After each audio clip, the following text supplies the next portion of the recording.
La historia oficial nos dice que los malísimos nazis, malhumorados, se despertaron un 1 de septiembre de 1939 e invadieron Polonia, tal como decía el cartel ese antiguo que nos estaban mostrando, desatando así la Segunda Guerra Mundial, que costó entre 60 y 80 millones de muertos, con los campos de concentración, las bombas, y que duró hasta 1945. Se trató de una guerra sin cuartel, sin posibilidad alguna de acuerdo o de paz, porque los aliados de aquel entonces exigían la rendición incondicional de Alemania, de Italia y del Japón, que eran los países del así llamado eje.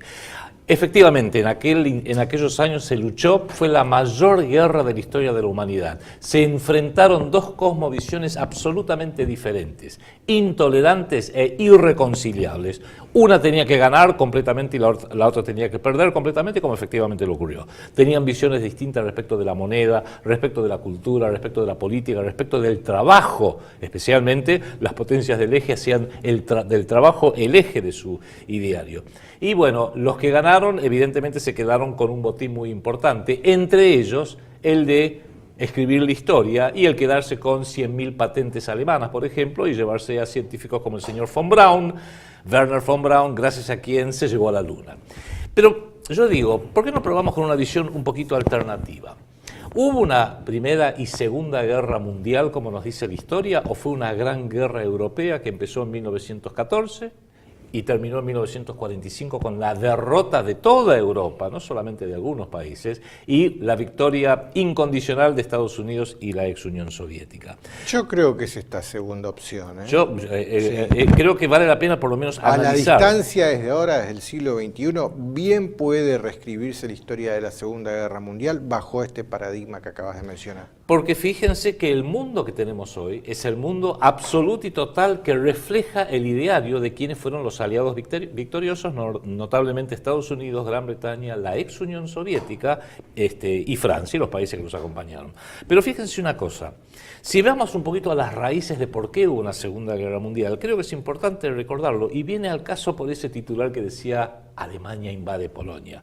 En 1919 hubo una conferencia de paz después de la Primera Guerra Mundial en la cual a Alemania la destrozaron. Alemania había perdido la Primera Guerra Mundial. Le quitaron un tercio de su territorio. Le quitaron todas las colonias de ultramar, mientras que las demás potencias como Francia, Bélgica, Holanda, Gran Bretaña las retuvieron.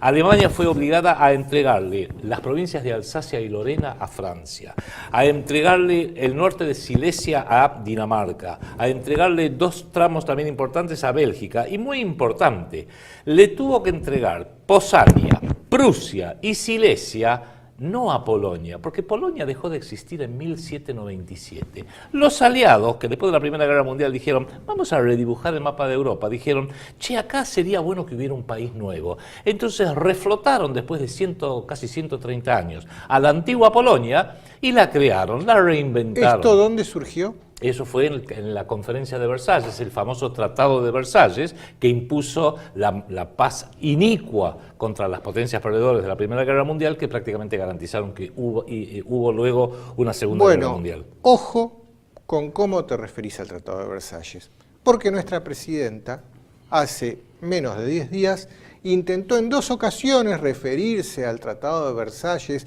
como un antecedente a lo que nos está pasando acá en la Argentina, y ciertos sectores del espectro político le saltaron a la yugular. Bueno, absolutamente. Porque de eso no se puede hablar. Vos lo has mencionado muchas veces, un gran político e historiador y analista argentino, que es el doctor Julio César González, que él llama los tratados que firmó Carlos Menem y Domingo Cavallo con el acompañamiento de todo el espectro político en 1990 y 1991 como el Versalles argentino.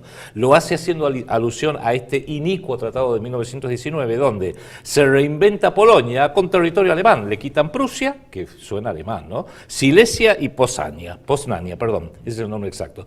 En un artículo de ese tratado, del artículo 231, le impusieron a Alemania como única culpable de haber desatado, de que hubiera habido una Primera Guerra Mundial. Le prohibieron el servicio militar obligatorio, le obligaron a tener una fuerza armada de no más de 100.000 hombres. Estamos hablando de la Primera Guerra Mundial. En esa Primera Guerra Mundial no existía un tal Hitler. No, estaba iba al colegio. No, fue un combatiente, un cabo, desconocido, que suelto. Versalles es consecuencia de la Primera Guerra Mundial. En la Primera Guerra Mundial no se persiguió a nadie en base a su raza, su origen fue o su una religión. guerra terrible militar, básicamente militar. Bien, se le prohibió, Versalles fue eso. Versalles fue eso. Okay. Se le prohibió a Alemania tener artillería pesada, tener submarinos, tener una fuerza aérea. Le impusieron una deuda, una reparación de guerra, una indemnización económica de 130.000 millones de marcos oros, que calculados y convertidos a lo que serían hoy, sería una cifra entre 500.000 y 600.000 millones de dólares que Alemania tenía que pagar a los aliados, notablemente Francia e Inglaterra, por la guerra, por esa guerra terrible que fue solo culpa de Alemania, según decía el Tratado de Versalles. Cuando Alemania no pudo pagar esa cifra y entró en default, para decirlo en términos modernos, Francia invade al corazón industrial de Alemania y ahí se desata la mayor hiperinflación de la historia porque Alemania colapsó. Eso fue en 1923. ¿Por qué digo todo esto? Porque también se le prohibía a Alemania y a Austria unificarse. Lo querían hacer los dos países. Entonces el Tratado de Versalles con Alemania le prohibía a Alemania unificarse con Austria. Y otro tratado similar de Saint-Germain con Austria le prohibía a Austria unificarse con Alemania. O sea, les quedaba claro que como eran dos pueblos alemanes, Alemania y Austria, y querían unificarse, los tratados de derrota que firmaron con ambos países les prohibían hacerlo. ¿Por qué digo todo esto? Porque lo que ocurrió el 1 de septiembre no fue Alemania invadiendo Polonia, fue Alemania recuperando Prusia, Poznania y Silesia. Por supuesto, le había sido quitado. Es más, no digo que las invasiones estén justificadas, pero era mucho más entendible y justificable lo que hizo Alemania el 1 de septiembre de 1939, recuperando 3 provincias que habían sido propias hasta hacía apenas 20 años y que albergaban más de 3 millones de alemanes que se habían transformado en polacos milagrosamente, que lo que hizo la Argentina el 2 de abril de 1982, que tomó las Islas Malvinas, las recuperó, pero que habían sido argentinas hasta hacía 150 años y no había prácticamente ningún argentino viviendo ahí, con lo cual, desde el punto de vista de la justicia histórica, era mucho más comprensible lo que hizo Alemania en 1939 que lo que hizo la República Argentina en 1982. Pero fíjense un detalle, eso fue el 1 de septiembre de 1939, un día terrible, un día de infamia, como dirían los aliados, la invasión alemana a la pobre Polonia. El 3 de septiembre de 1939, los que declaran la guerra oficialmente son Francia e Inglaterra. ¿Contra quién? Contra Alemania. ¿Por qué? Porque queremos defender a Polonia. No movieron ni este dedito para defender a Polonia. Polonia, pobrecita, cayó en pocas semanas. Pero se olvidan de recordar que el 17 de septiembre de 1939, poco más de 2 semanas después, la Unión Soviética invadió la otra mitad de Polonia, porque ya había un acuerdo entre Alemania, muy maquiavélico, un acuerdo entre Alemania y la ex Unión Soviética, el tratado de Ribbentrop-Molotov, por los nombres de sus respectivos cancilleres, que dijeron, vamos a invadir Alemania, vos quédate con una mitad y yo me quedo con la otra. Qué extraño que los aliados que le declaran la guerra a Alemania por haber invadido a la Polonia reflotada en 1919, se olvidaron de declarar la guerra a la Unión Soviética, que invadió la otra mitad. Es más, la Unión Soviética, ya que hacía este paseo yendo a Polonia, también invadió los países bálticos, Letonia, Estonia y Lituania. Trató de invadir Finlandia, pero le fue mal. Es más, uno diría, bueno, se empezó una guerra por la pobre Polonia. No solo no se liberó Polonia, sino que 5 años después los aliados le entregaron a la Unión Soviética Polonia, más un tercio de Alemania, la ex Alemania Oriental, más Hungría, más Ucrania, más los países bálticos, más Bulgaria, más Checoslovaquia, más Yugoslavia, más Rumania, todo en nombre de la democracia. ¿Por qué decimos esto? Porque una de las cosas que gana el que derrota a otro país es el derecho a escribir la historia, y aquellos que olvidan la historia necesariamente están condenados para revivirla. Yo sugeriría acá, y con esto redondeo, 2 cosas. En primer término, todos los que se interesen por estos temas, lean un libro que es absolutamente esencial. Se llama Derrota Mundial. Lo escribió un gran historiador mexicano de nombre Salvador Borrego, que acaba de cumplir 100 años, y el director de este canal, el licenciado Juan Manuel Suárez Pinto, participó justamente de una gran celebración que se hizo en su honor en México por sus 100 años. Escribió y 51 títulos más, pero el libro Derrota Mundial, que explica nada más que la otra campana, nada más que eso, ya que la campana que tenemos de los aliados de Estados Unidos, Gran Bretaña, Francia y todos los que ganaron la Segunda Guerra, la escuchamos por todos lados, en documentales, en películas de Hollywood dramatizadas, en libros, en todos los los papagayos que acá repiten la misma campana, es bueno escuchar la otra. Y como argentinos esto es particularmente importante para nosotros y le voy a decir por qué. Porque cuando los gloriosos aliados Gran Bretaña, la ex Unión Soviética, Francia y Estados Unidos salvaron al mundo de esos terribles fascismos, ¿qué hizo la República Argentina el 17 de octubre de 1945? Ese mismo año, unos meses de terminada la guerra, unos meses después. Hizo una revolución nacional socialista, en definitiva, porque el justicialismo aprendió, abrevó ideológicamente de lo que vio en Europa de estos dos regímenes, el de Italia y Alemania, que tenían ambos una particularidad en común. Pusieron al trabajo en el centro de la vida nacional y combatieron a los usureros y a los chupasangres, como dijo la presidenta hace poco tiempo. Los combatieron porque se dieron cuenta que todo el que es un parásito, un chupasangre, un usurero, va en contra del pueblo trabajador. La Carta del Lavoro de la Italia fascista sirvió de ejemplo para mucha de la legislación del trabajo que implementó el gobierno de Juan Domingo Perón, el justicialismo. Y no olvidemos que el partido alemán era el Partido Nacional Socialista de los trabajadores alemanes, porque el trabajo era el punto esencial. La ética básica, más allá de toda otra consideración ideológica, era el trabajo. Entonces Argentina ya ahí empezó a remar muy en contra, porque ni bien los gloriosos aliados salvaron al mundo del fascismo, ¿qué hace Juan Domingo Perón? Y sí, una revolución fascista, no la llamó así, porque una particularidad, y con esto cierro, Enrique, mientras que la democracia tiene que ser democracia para todos, a las trompadas de ser preciso, a los bombardeos, con toda la violencia que sabemos que ello implica, porque la democracia tiene que ser algo tan estandarizado que la ex Unión Soviética se consideraba democrática. Todo lo que es los movimientos socialistas y nacionales, cada uno lo hace a su estilo. Alemania lo hizo a su estilo, que no es el nuestro para nada. Italia lo hizo al suyo. España, con el falangismo, lo hizo a su estilo, con un fuerte componente católico, digamos muy institucional, que tampoco es el nuestro. Y el peronismo lo hizo al estilo argentino, que es muy distinto, porque justamente los pueblos hermandados sí, pero no tienen que ser todos iguales, no tienen que estar todos con un corset que les imponga una única forma de pensar, una única forma de hacer, una única forma de comportarse. Cada país tiene su estilo, gracias a Dios. Argentina tiene el propio, somos un poquito desorganizados, a los alemanes les gusta desfilar muy prolijamente, bueno, allá ellos. Pero justamente, esa fue una de las cosas, y se decía en aquella época que esa ideología, nacida en Europa, nada más y nada menos que en Europa, no era para exportación, era meramente una forma de organizarse y que después cada país se fijara, si le parecía algo interesante, tratara de adaptarlo a su realidad, que fue exactamente lo que en 1945 en adelante hizo el expresidente Juan Domingo Perón. Bien, la conclusión de todo esto, Adrián, es que los tratados que se firman, sea bajo la circunstancia histórica que sea, la única utilidad que promueven es la del interés del poderoso en detrimento del sometido. A nosotros nos tocó ser los sometidos, sí, por el tratado que se firmó después de la Guerra de Malvinas, y es la Argentina de hoy. La que tenemos. La presidenta quiso hacer esta analogía entre la Argentina de hoy y el Tratado de Malvinas y lo que fue Versalles para Alemania, y le han saltado a la yugular. Yo espero que vos, que lo explicaste con mucho más fundamento y mucho más conocimiento, no haya algún pavote que por decir esto vos también pretenda saltarte a la yugular. Seguro, pero acá hay un único comentario. Que se entienda claramente, estos son comentarios históricos. Absolutamente históricos, refrendados por datos históricos y con una base filosófica esencial, que es de una canción de los años 80 sobre la vida de Eva Perón, que se hizo un documental.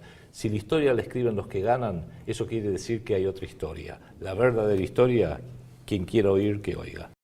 Yo me considero en realidad un libre pensador y considero que el mundo indeseable que vivimos hoy mucho tiene que ver con el panorama, el esquema, el mapa conceptual que se figuró a partir del triunfo aliado en ese aspecto. Es decir, libertad económica, libertad de mercados, concentración de poder indiscriminado. A ver, Lucas, ¿está claro? Y hablemos sin tapujos, sin ambajes.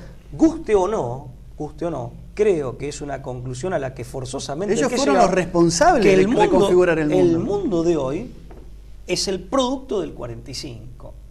y que en el 45, gracias a la victoria Quien quiera pensar otra cosa militar, claro, gracias a la victoria aplastante en lo militar, se pudieron sentar las bases para para la mundialización y la consolidación de proyectos e instituciones que encarnaban esos proyectos que son preexistentes. Bueno, ahora, eso no significa... Este no es el mundo que yo quiero, a eso voy. Este claro, no es el después mundo está la discusión, que a mí me gusta. después está la discusión sobre el nacionalsocialismo o la discusión sobre, no sé, la Guardia de Hierro, la Legión del Arcángel San Miguel de Cornelio Celíaco Adriano Urbano, esa es o otra del discusión, falangismo en España. discusión. Esa Yo es la otra puse a modo de discusión que ejemplo. es histórica.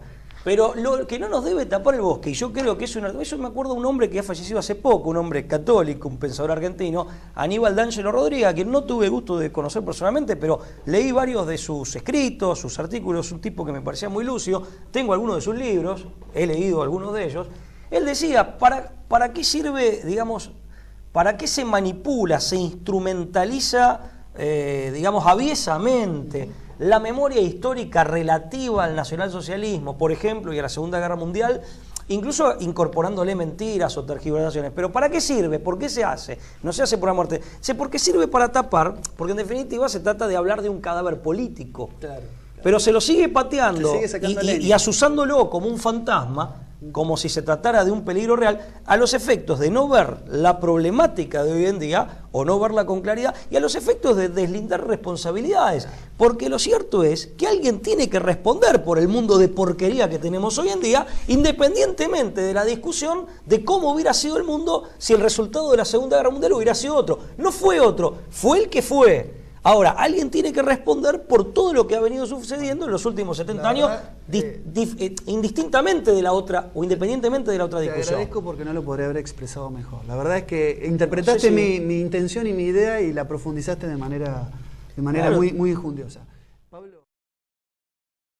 De hacer una única forma de comportarse. Cada país tiene su estilo, gracias a Dios. Argentina tiene el propio, somos un poquito desorganizados. A los alemanes les gusta desfilar muy prolijamente. Bueno, allá ellos. Pero justamente, esa fue una de las cosas, y se decía en aquella época que esa ideología, nacida en Europa, nada más y nada menos que en Europa, no era para exportación, era meramente una forma de organizarse y que después cada país se fijara, si le parecía algo interesante, tratara de adaptarlo a su realidad, que fue exactamente lo que en 1945 en adelante hizo el expresidente Juan Domingo Perón. Bien, la conclusión de todo esto, Adrián, es que los tratados que se firman, sea bajo la circunstancia histórica que sea, la única utilidad que promueven es la del interés del poderoso en detrimento del sometido.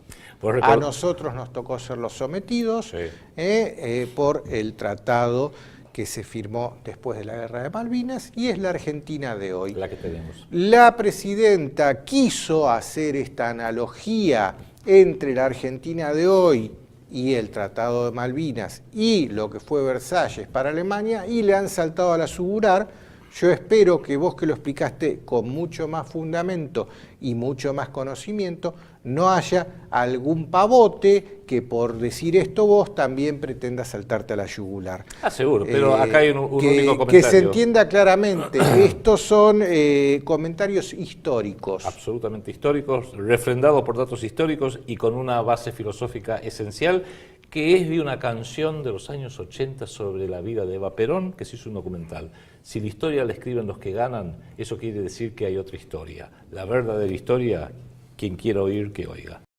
Yo me considero en realidad un libre pensador y considero que el mundo indeseable que vivimos hoy mucho tiene que ver con el panorama, el esquema, el mapa conceptual que se figuró a partir del triunfo aliado en ese aspecto. Es decir, libertad económica, libertad de mercados, concentración de poder indiscriminado. A ver, Lucas, está claro. Y hablemos sin tapujos, sin ambajes. Guste o no, creo que es una conclusión a la que forzosamente... Ellos fueron los responsables de configurar el mundo. El mundo de hoy es el producto del 45. Y que en el 45, gracias a la victoria... Quien quiera pensar otra cosa... militar, gracias a la victoria aplastante en lo militar, se pudieron sentar las bases para para la mundialización y la consolidación de proyectos e instituciones que encarnaban esos proyectos que son preexistentes. Bueno, ahora, eso no significa... Este no es el mundo que yo quiero, a eso voy. Este claro, no es el después mundo está la discusión... que a mí me gusta. Dejó de existir en 1797. Los aliados, que después de la Primera Guerra Mundial dijeron, vamos a redibujar el mapa de Europa, dijeron, che, acá sería bueno que hubiera un país nuevo. Entonces reflotaron después de casi 130 años a la antigua Polonia y la crearon, la reinventaron. ¿Esto dónde surgió? Eso fue en la conferencia de Versalles, el famoso Tratado de Versalles, que impuso la paz inicua contra las potencias perdedoras de la Primera Guerra Mundial, que prácticamente garantizaron que hubo luego una Segunda Guerra Mundial. Ojo con cómo te referís al Tratado de Versalles,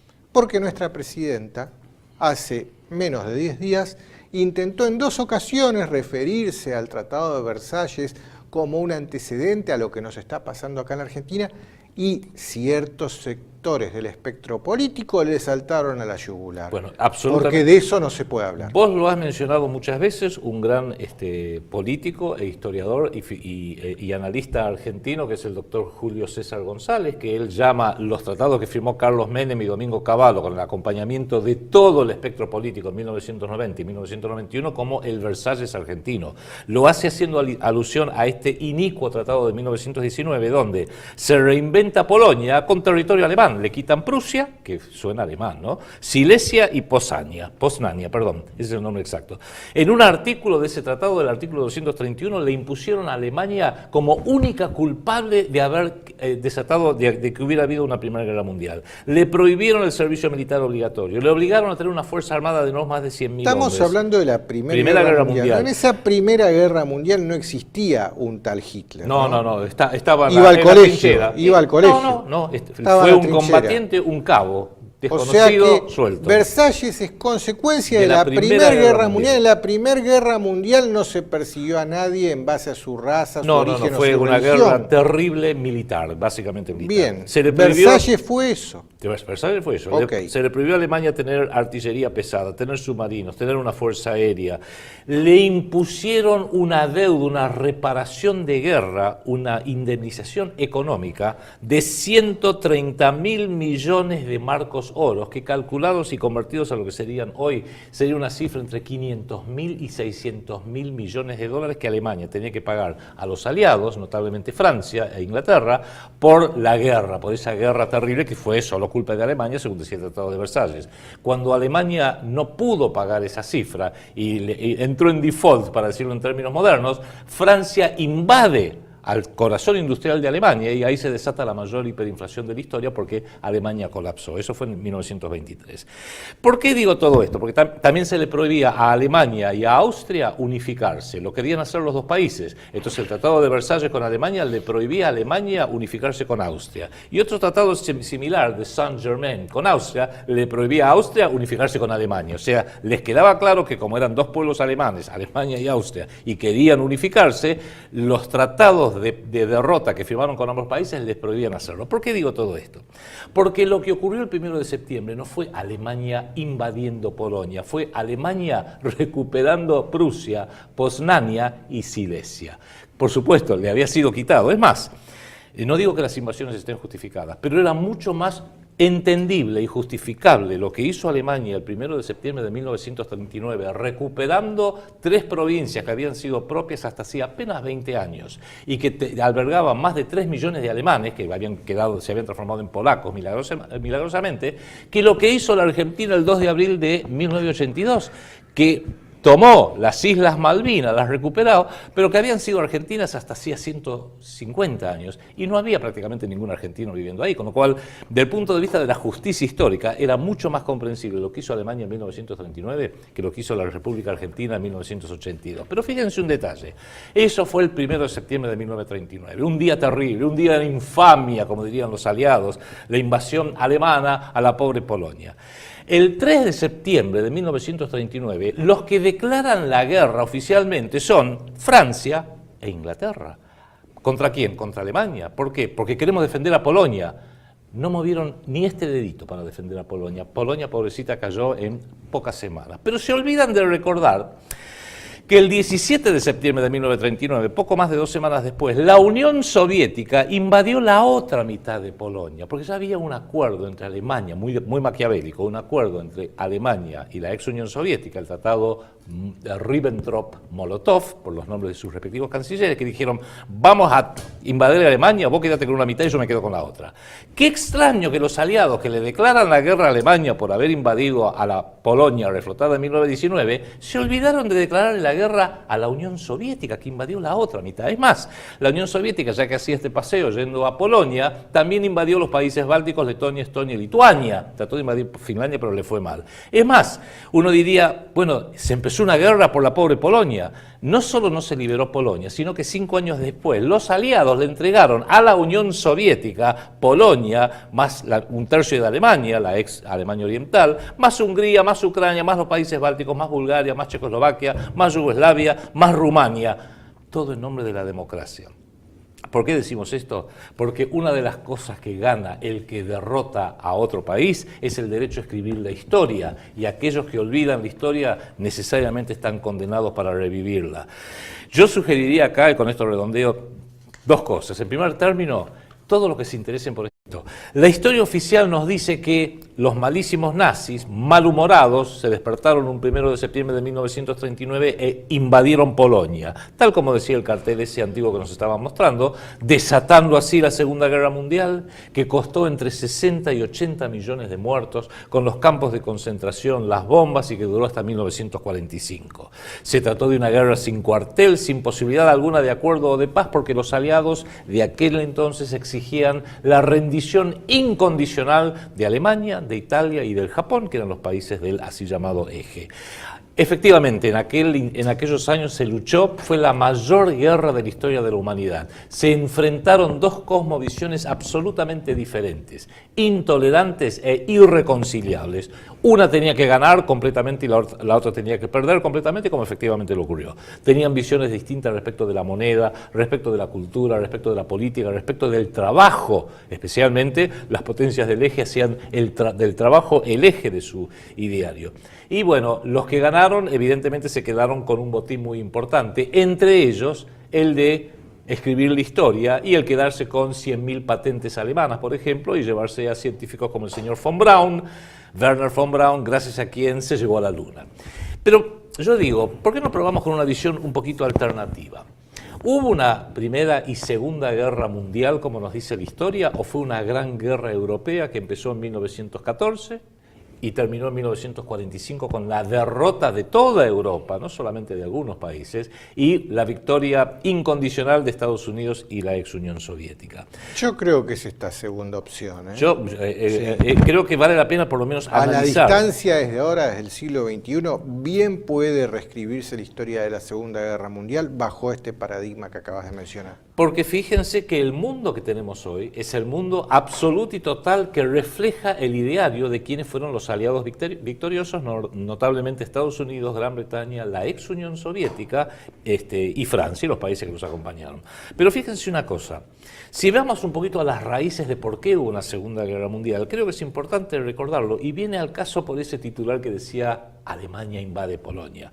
En 1919 hubo una conferencia de paz después de la Primera Guerra Mundial en la cual a Alemania la destrozaron. Alemania había perdido la Primera Guerra Mundial. Le quitaron un tercio de su territorio. Le quitaron todas las colonias de ultramar, mientras que las demás potencias como Francia, Bélgica, Holanda, Gran Bretaña las retuvieron. Alemania fue obligada a entregarle las provincias de Alsacia y Lorena a Francia, a entregarle el norte de Silesia a Dinamarca, a entregarle 2 tramos también importantes a Bélgica, y muy importante, le tuvo que entregar Posania, Prusia y Silesia, no a Polonia, porque Polonia, estos temas, lean un libro que es absolutamente esencial. Se llama Derrota Mundial. Lo escribió un gran historiador mexicano de nombre Salvador Borrego, que acaba de cumplir 100 años, y el director de este canal, el licenciado Juan Manuel Soaje Pinto, participó justamente de una gran celebración que se hizo en su honor en México por sus 100 años. escribió este y 51 títulos más, pero el libro Derrota Mundial, que explica nada más que la otra campana, nada más que eso, ya que la campana que tenemos de los aliados, de Estados Unidos, Gran Bretaña, Francia y todos los que ganaron la Segunda Guerra, la escuchamos por todos lados, en documentales, en películas de Hollywood dramatizadas, en libros, en todos los papagayos que acá repiten la misma campana, es bueno escuchar la otra. Y como argentinos esto es particularmente importante para nosotros y le voy a decir por qué. Porque cuando los gloriosos aliados Gran Bretaña, la ex Unión Soviética, Francia y Estados Unidos salvaron al mundo de esos terribles fascismos, ¿qué hizo la República Argentina el 17 de octubre de 1945? Ese mismo año, unos meses de terminada la guerra, unos meses después. Hizo una revolución nacionalsocialista, en definitiva, porque el justicialismo aprendió, abrevó ideológicamente de lo que vio en Europa de estos dos regímenes, el de Italia y Alemania, que tenían ambos una particularidad en común. Pusieron al trabajo en el centro de la vida nacional y combatieron a los usureros y a los chupasangres, como dijo la presidenta hace poco tiempo. Los combatieron porque se dieron cuenta que todo el que es un parásito, un chupasangre, un usurero, va en contra del pueblo trabajador. La Carta del Lavoro de la Italia fascista sirvió de ejemplo para mucha de la legislación del trabajo que implementó el gobierno de Juan Domingo Perón, el justicialismo. Y no olvidemos que el partido alemán era el Partido Nacional Socialista de los trabajadores alemanes, porque el trabajo era el punto esencial. La ética básica, más allá de toda otra consideración ideológica, era el trabajo. Entonces Argentina ya ahí empezó a remar muy en contra, porque ni bien los gloriosos aliados salvaron al mundo del fascismo, ¿qué hace Juan Domingo Perón? Y sí, una revolución fascista, no la llamó así, porque una particularidad, y con esto cierro, Enrique, mientras que la democracia tiene que ser democracia para todos, a las trompadas de ser preciso, a los bombardeos, con toda la violencia que sabemos que ello implica, porque la democracia tiene que ser algo tan estandarizado que la ex Unión Soviética se consideraba democrática. Todo lo que es los movimientos socialistas y nacionales, cada uno lo hace a su estilo. Alemania lo hizo a su estilo, que no es el nuestro para nada. Italia lo hizo al suyo. España, con el falangismo, lo hizo a su estilo, con un fuerte componente católico, digamos muy institucional, que tampoco es el nuestro. Y el peronismo lo hizo al estilo argentino, que es muy distinto, porque justamente los pueblos hermandados sí, pero no tienen que ser todos iguales, no tienen que estar todos con un corset que les imponga una única forma de pensar, una única forma de... Y bueno, los que ganaron evidentemente se quedaron con un botín muy importante, entre ellos el de escribir la historia y el quedarse con 100.000 patentes alemanas, por ejemplo, y llevarse a científicos como el señor von Braun, Werner von Braun, gracias a quien se llegó a la Luna. Pero yo digo, ¿por qué no probamos con una visión un poquito alternativa? ¿Hubo una Primera y Segunda Guerra Mundial, como nos dice la historia, o fue una gran guerra europea que empezó en 1914 y terminó en 1945 con la derrota de toda Europa, no solamente de algunos países, y la victoria incondicional de Estados Unidos y la ex Unión Soviética? Yo creo que es esta segunda opción. Yo creo que vale la pena por lo menos analizar. A la distancia desde ahora, desde el siglo XXI, bien puede reescribirse la historia de la Segunda Guerra Mundial bajo este paradigma que acabas de mencionar. Porque fíjense que el mundo que tenemos hoy es el mundo absoluto y total que refleja el ideario de quienes fueron los aliados victoriosos, notablemente Estados Unidos, Gran Bretaña, la ex Unión Soviética y Francia, antigua Polonia, y la crearon, la reinventaron. ¿Esto dónde surgió? Eso fue en la conferencia de Versalles, el famoso Tratado de Versalles, que impuso la paz inicua contra las potencias perdedoras de la Primera Guerra Mundial, que prácticamente garantizaron que hubo luego una Segunda Guerra Mundial. Ojo con cómo te referís al Tratado de Versalles, porque nuestra presidenta hace menos de 10 días intentó en 2 ocasiones referirse al Tratado de Versalles como un antecedente a lo que nos está pasando acá en la Argentina, y ciertos sectores del espectro político le saltaron a la yugular. Bueno, absolutamente. Porque de eso no se puede hablar. Vos lo has mencionado muchas veces, un gran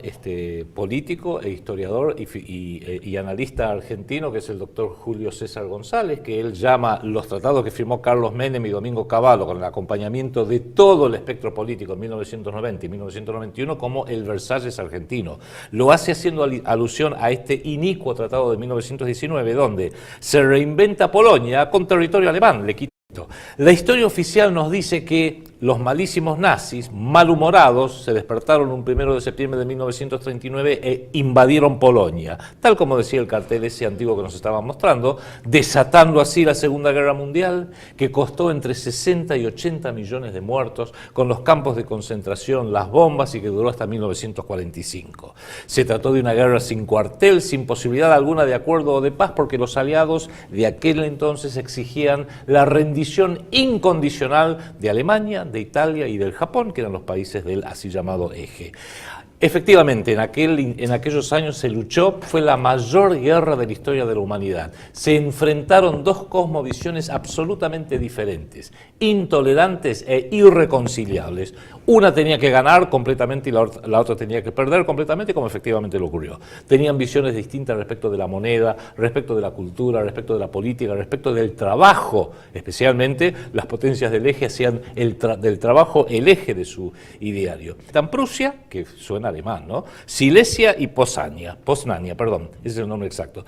En un artículo de ese tratado, del artículo 231, le impusieron a Alemania como única culpable de haber desatado, de que hubiera habido una Primera Guerra Mundial. Le prohibieron el servicio militar obligatorio, le obligaron a tener una fuerza armada de no más de 100.000 hombres. Estamos hablando de la Primera Guerra Mundial. En esa Primera Guerra Mundial no existía un tal Hitler. No, estaba iba al colegio. No, fue un combatiente, un cabo. Desconocido, o sea que suelto. Versalles es consecuencia de la Primera Guerra Mundial. En la Primera Guerra Mundial no se persiguió a nadie en base a su raza, su origen o fue su una religión. guerra terrible militar, básicamente militar. Bien, se le prohibió, Versalles fue eso. Versalles fue eso. Okay. Se le prohibió a Alemania tener artillería pesada, tener submarinos, tener una fuerza aérea.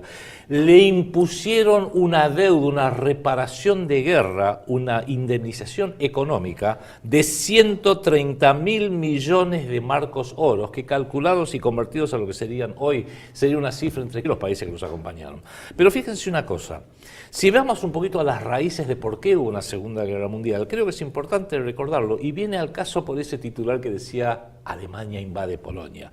En 1919 hubo una conferencia de paz después de la Primera Guerra Mundial, en la cual a Alemania la destrozaron. Alemania había perdido la Primera Guerra Mundial. Le quitaron un tercio de su territorio. Le quitaron todas las colonias de ultramar, mientras que las demás potencias como Francia, Bélgica, Holanda, Gran Bretaña las retuvieron. Alemania fue obligada a entregarle las provincias de Alsacia y Lorena a Francia, a entregarle el norte de Silesia a Dinamarca, a entregarle dos tramos también importantes a Bélgica, y muy importante, le tuvo que entregar Poznania, Prusia y Silesia, no a Polonia, porque Polonia dejó de existir en 1797. Los aliados, que después de la Primera Guerra Mundial dijeron, vamos a redibujar el mapa de Europa, dijeron, che, acá sería bueno que hubiera un país nuevo. Entonces reflotaron después de casi 130 años a la